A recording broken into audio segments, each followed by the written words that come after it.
Hey Mark, welcome along to another episode of the Vocational Education Podcast. Today we're going to be talking about a subject that's near and dear to both our hearts. I'm going to start with a little story. Mm-hmm. You may have seen in the news that the Commonwealth Bank Right. is opening or repurposing a number of stores, Mm-hmm. and they will not be delivering cash. Yes. So you can't go in there across the counter and get cash anymore. Mm-hmm. The normal people are up in arms about that, the ones you'd expect to, but the bank's doing it anyway. That's one story. The other story will take you back a few years when Apple said, you know what, we're not going to have a headphone jack Yes. on our phone anymore. Right.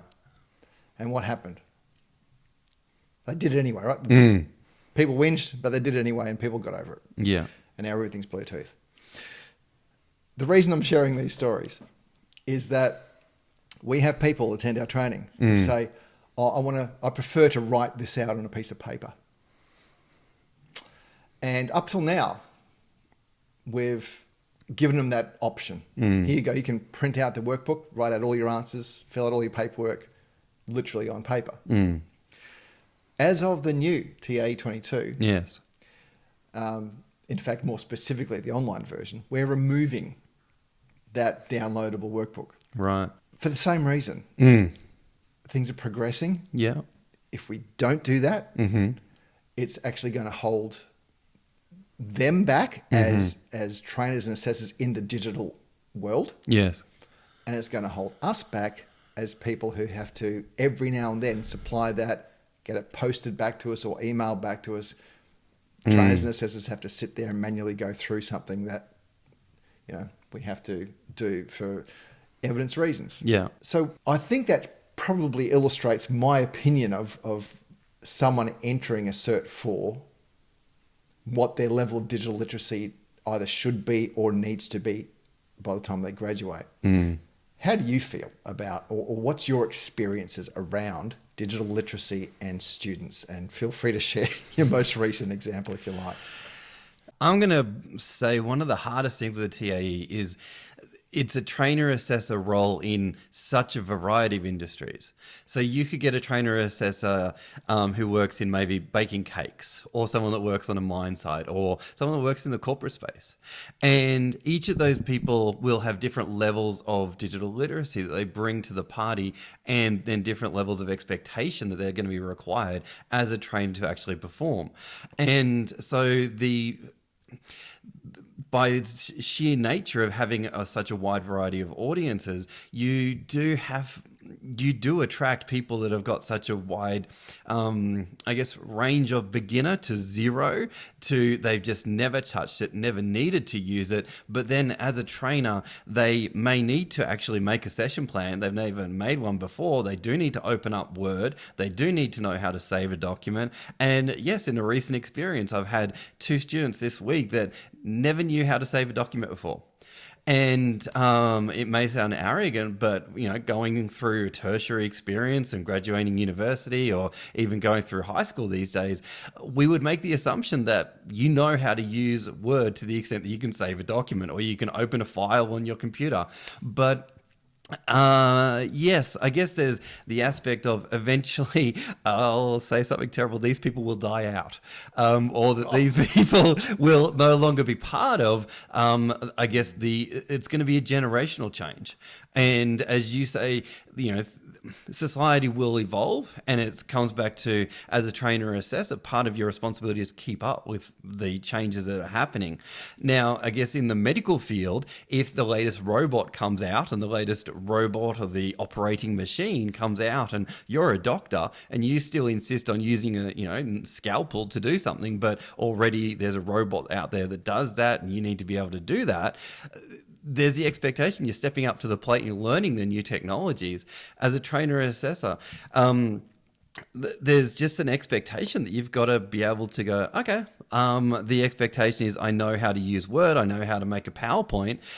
They're the basics, they're the fundamentals these days. And yeah, it still seems like there's a lag There's the expectation, there's a standard, and we've got to get people to that standard so they can survive through an online course or even become a competent trainer and assessor. And it'll be interesting to see with the TAE in the future, is it something that they add in more digital literacy foundation skills?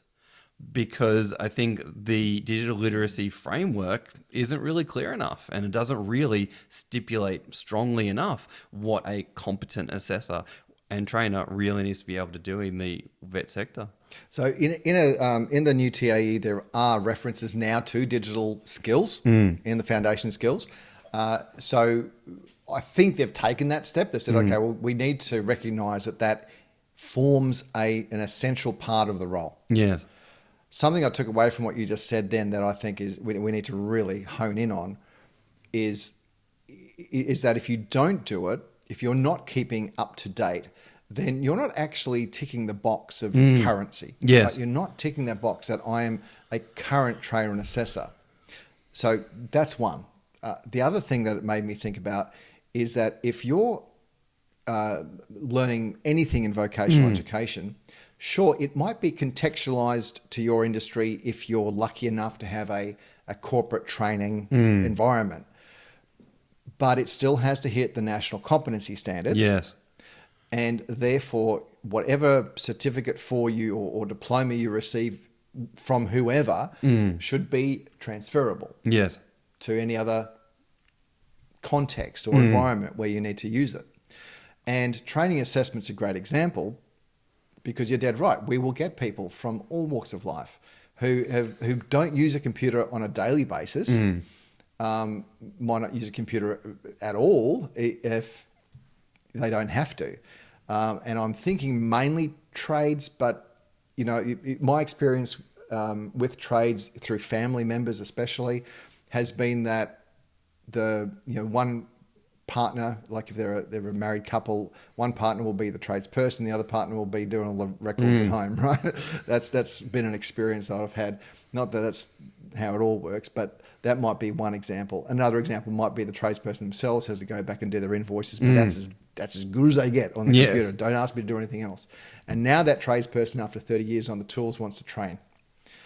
And they go, well, I've never used a computer. Great, okay, well, now's your chance. Yes. This is going to be a very steep learning curve for you.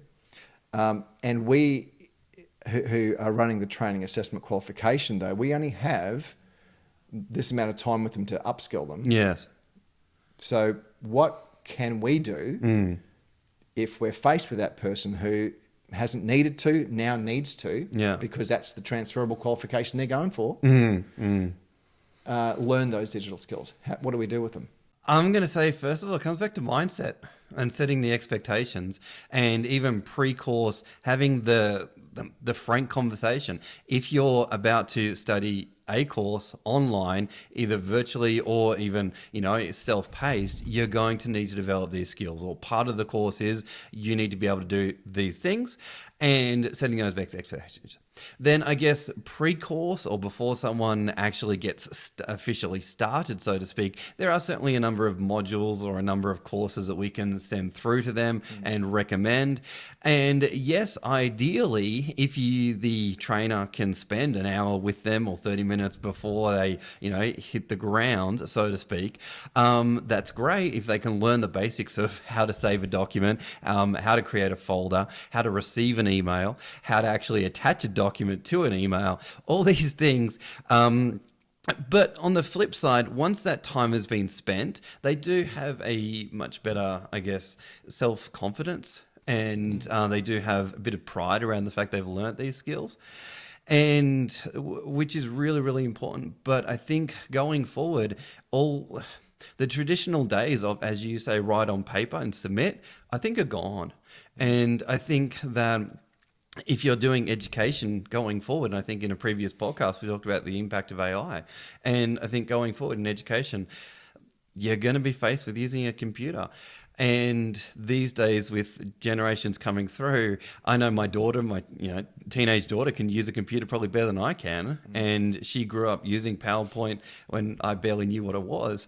So I think all we can do is set the expectations. if we can make the time to have that one-on-one tutorial time, great. But at the end of the day, that does require the person to make the personal commitment, show up, learn the skills, play around with it. But I think mindset wise, I know when I'm playing with technology for the first time, I'm scared to break it. And I think a lot of, older generations, I know my mum at the age of 70, she had an emotional meltdown when she saw Facebook. She's like, well, it's all too hard. So I think there's always that emotional element to it. And I think we definitely need to give lots of reassurance to anyone that's facing digital literacy phobia, so to speak. Yeah, well, you mentioned a few things in that about older people being scared, and you gave the example. I thought immediately about my own mother, who was very digitally literate. She used, because she was in the printing game, everything was on Macs and PCs. She got very familiar with Adobe and all that sort of stuff. So, but you also mentioned their mindset. Yeah. What's the difference between your mum and my mum? My mum's older, but for one, but she was in an industry that required it. Yes. And she wasn't afraid to because she needed to, maybe. But the mindset was that, oh, I want to learn this. And that's maybe for we as trainers and assessors in VET, what we have to try and do is implant that mindset from the get-go. Yes. So don't think of this as a hill you have to climb. Yes. Think of this as a journey you want to go on. And I think that's if I'm blatantly honest, one of the frustrating things is when a student will live in that world of, I can't do computers, too hard, and give up. And, oh, sorry, I'm bad with computers. Sorry, I'm bad with computers. And just reinforcing that message to themselves. Yeah. And I think it really comes back to growth mindset versus fixed. It's like, I'm happy to support you as much as needed, but at some point you need to release the excuse of, I'm not good with computers. Man. And yeah. Yeah, I totally agree. And that growth mindset is exactly that. Give me a challenge, I'll look at it. I won't immediately default back to the fixed mindset of, no, that's not my thing. Yes. I don't need to do that. That's actually another mindset or another subcategory when you actually decide not to do it as well. Yes. It's one thing being afraid of it. It's another thing saying, no, not for me. Great. Well, then training assessment probably isn't for you either. Because you're going to have students, and the thing you mentioned before about school kids coming through, you're going to have students in the future who are way more digitally literate than you. What's that going to make you look like as a trainer? Oh, yes. Are they going to respect you? Are they going to make fun of you? Ooh. Yeah. All right. So that's not a place a trainer wants to be. So the growth mindset, let's give a few examples in what the listeners can do. Firstly, if you network or talk with other trainers and assessors, then you're going to come across examples of other software or applications or uses for existing applications that they may use. Yes. Or do. When you hear that, number one, acknowledge it and go, you know what? They said Canva. I've never used Canva. Damn it. What's Canva all about? Yeah. I'm going to go and find out about Canva. AI, ChatGPT, what the hell is that all about? Yeah. I better go and find out about it. Now, the beauty of living in today's world is that it's all there at your fingertips. And free. Yeah. You do not have to attend a course to learn about how to use PowerPoint better or how to use ChatGPT. There are so many videos on Vimeo, on YouTube, on Bumble, on all those, is Bumble, whatever they are. Rumble? I don't even know what it's called now. Yeah. Rumble, I think. I think Bumble's a different app. Oh, no. So there's plenty out there, and it's for free, as you just mentioned. And I taught myself as much of some e-learning apps last year as I wanted to, but I got to a point where I thought, you know what, this is, number one, very time consuming. Number two, actually not going to lead to the outcomes I want. Yeah. Which was good. So I learned as much as I wanted, then I stopped. Then I took up some other things, ChatGPT, Canva. There you go, the background's done in Canva today, right? So why not find out about these other tools, what they can do for you? If they cost money, again, think about yourself as a professional. Is this something you want to spend the $300 or $200 a year on just for your own sake to learn something? Or is it something that once you've learned, you can apply in your work? Yeah. You know, so if you're a contractor, probably if you're working for another organization, find out what apps they're using. Yeah. You know, and use those to your best ability. So that's what I would suggest. Yeah, I'm going to give a very relevant and recent example myself. Recently, I've been presenting on Zoom and Teams, and I haven't been as au fait with Teams as Zoom. But even this week, I needed my learners, my participants, to be able to share screens with each other in breakout rooms. So what did I do? I checked in with my colleagues to know if they knew the answer. Some people did, some people didn't. But then, lo and behold, I went to Google and I literally typed in, can my learners share their screen in breakout rooms, ? I read the first result. I got the answer. And I think, strangely enough, adults seem to hesitate to put such a question into Google. And I've often found that if it's not in the textbook, they have a panic moment. And I think I'm no smarter than anyone else, other than I can sometimes use Google better than someone else. I can just put the question in, and very similar to ChatGPT. I guess it really comes back to resourcefulness. And I think even encouraging a student, go to Google, type in, how do I save a document, ? And being willing to just watch a video for 2 minutes, because often the answer is within the video. You just need to spend the time and watch it. And then, yeah, I just found this week I was able to find the answer very quickly just by doing a very quick Google search. I didn't know how to do it until the problem arose, but I got around it. And even with Teams is very different to Zoom. And how to set up breakout rooms, all the different functionalities. Again, I went back to my colleagues, asked them some questions, and what they didn't know, I just went to Google and asked the questions. And I really think a good, mature VET trainer and assessor has the willingness to be able to go, okay, I don't know, who am I going to ask, and where can I go, and what question can I put into Google would create the answer for me if the quality of the question doesn't score the answer. If you're not getting what you want, change your strategy. Where is the innovation? Where is the desire to continuously improve? Yeah. So again, the idea that I put out before is just go and find out, and you shared an example of you doing exactly that. Go and find out if you don't know. But here's something else you can do. If you're looking at tools that others have used, have a look at videos about what others are doing with it outside of training and assessment.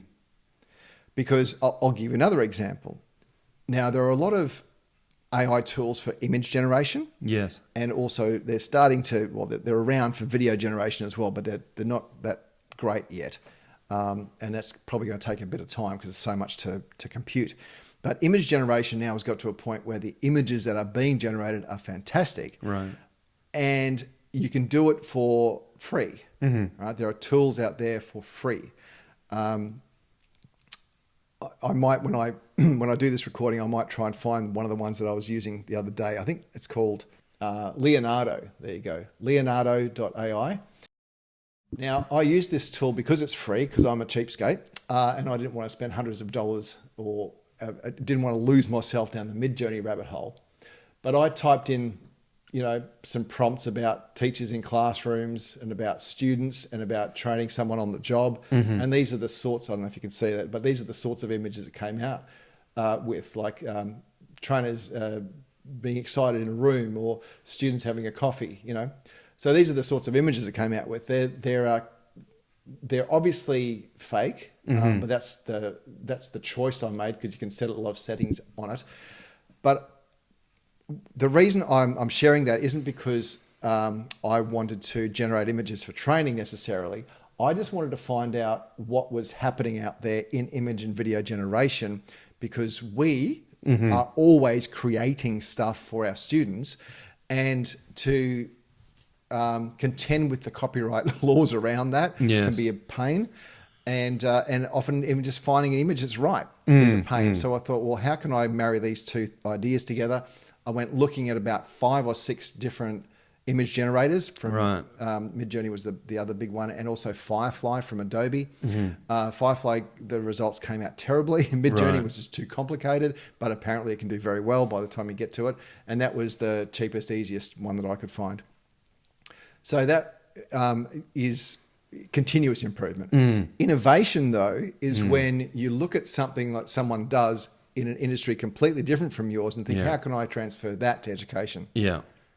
Can you think of something that comes to mind at all? I mean, I'm putting you on the spot a bit. Can you think of something maybe that has happened or hasn't happened yet, but it's an idea that you think, that's happened in another industry. How can we use it here?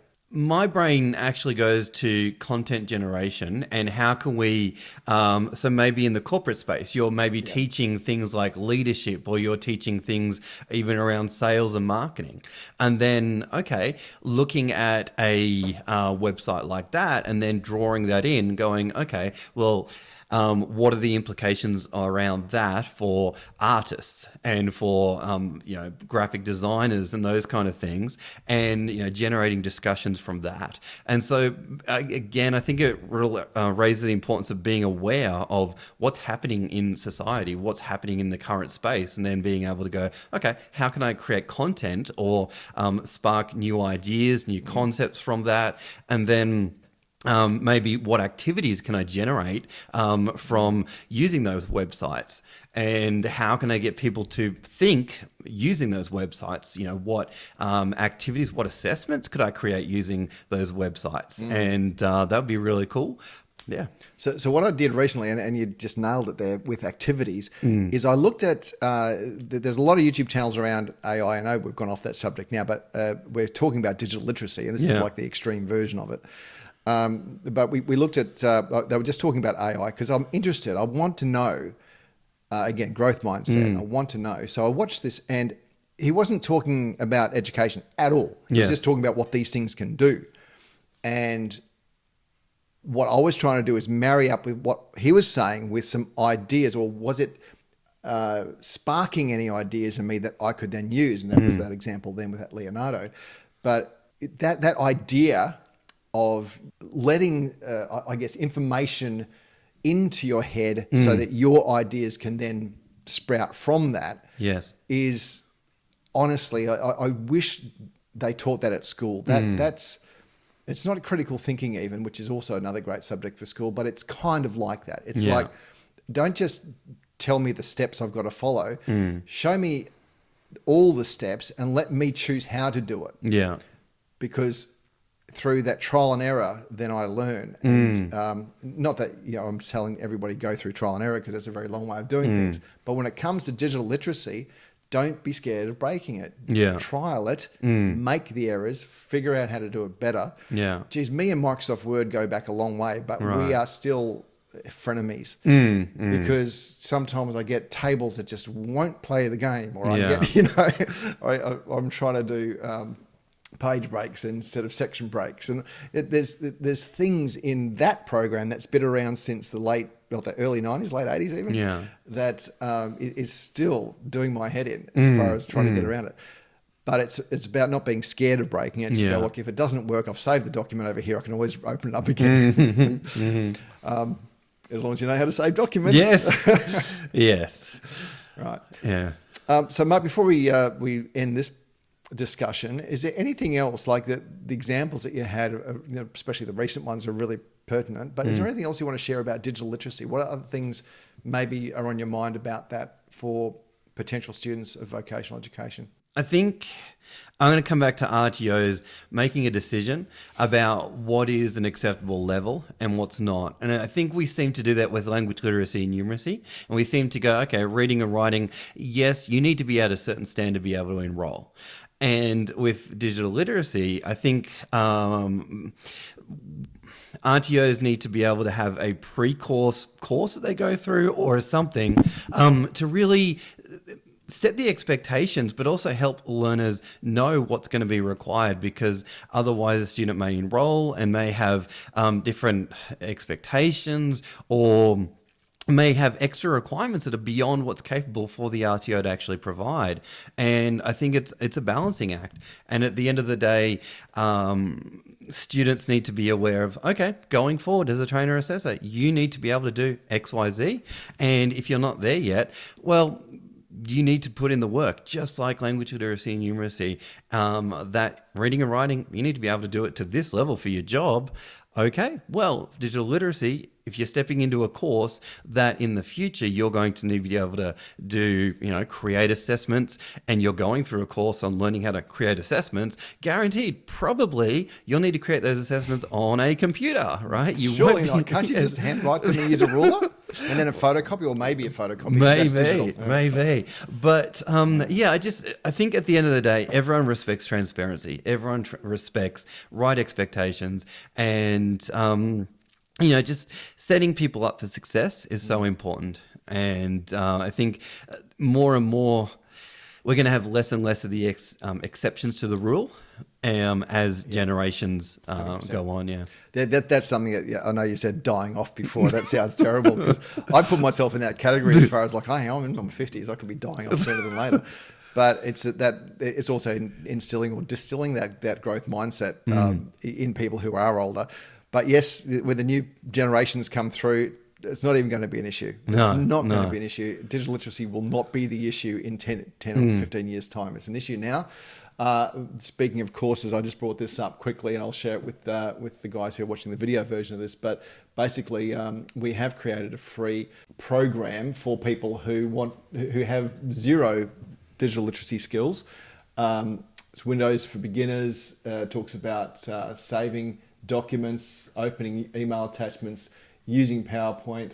And at the end, there's a little self-evaluation quiz. And then you can go into the more advanced features, like setting up a training session using a virtual environment, advanced features of PowerPoint, accessing, navigating learning management systems, and advanced features, and then a self-evaluation of that as well, with just 3 questions. So that's free. And it was asked internally anyway in our organization, well, who do we send this to without embarrassing them? Good point. So maybe we just say we make it available to anybody. It is free. I've used some of our own content, but there's already, you may have seen, there's some great content already online from Microsoft gurus, Google gurus, etc. You might as well use their talents. It's free. Yeah. Just point them towards that YouTube video, and they're all tutorials. So if you don't know how to save a document, if you don't know how to send an email, guess what? You will if you watch these. I think it's an interesting one that you've talked about LMSs, because if we're frank and we're saying that a trainer or assessor or potential is going to work for an RTO, they're going to need to be able to actually result students. They're going to need to be able to assess or use a learning platform to assess their learners. So that's true. It's a brand new, it's a reality that they're going to face. So yeah. Pardon me. And excuse me, that TAFE comes straight to mind. I mean, TAFE is where a lot of people go once they do their Cert 4s, not necessarily working in private RTOs, even though private RTOs make up 80% of the workforce out there for vocational education. The mindset is, I'm going to get a job at TAFE. Well, if you're going to get a job at TAFE, guess what? They're all digital. Yes, yeah. All 100% digital. Yeah. And students are expected, even people doing horticulture, people doing construction, they still have to submit stuff online. Yeah. In fact, it's mandatory now. Right. So yeah, as you said though, these people going through those skills now, guess what? They're in their 20s. Digital literacy is not the issue. Yes. Yeah. Motivation's the issue. Stickability, resilience. There's a lot of other issues that we can talk about being an old man. Okay. But no, thank you very much for that discussion, Mark. I think that was enlightening, hopefully for some listeners, and even for me, just talking through some of those concepts with you, it makes me want to go, how else can we support the students? How else can we support TA trainers as well, or other trainers, I should say.